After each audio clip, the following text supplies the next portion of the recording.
au mara nyingi sana mtu kupata changamoto ya vidonda vya tumbo, sababu kubwa sana ni Helicobacter pylori.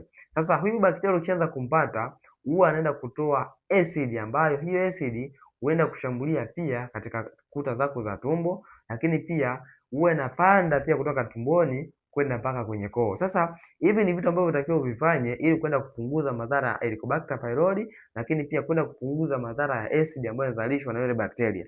Cha kwanza, anza kula kwa ratiba, pata mlo mdogo mdogo lakini kwa mara nyingi, lakini pia anza kunywa maji ya kutosha, yani si nusu saa au robo saa hujapata glasi moja au glasi mbili za maji. Hivi ni vitu ambavyo vitakusaidia sana katika kupunguza kasi ya yule mdudu ambaye tunasema ni Helicobacter pylori kwenda kuathiri kuta zako za tumbo. Lakini pia kumbuka, tumeandaa package nzuri ambayo itakusaidia wewe mgonjwa mwenye changamoto hii ya vidonda vya tumbo na acid reflux na kuweza kupata matokeo ambayo ni mazuri sana.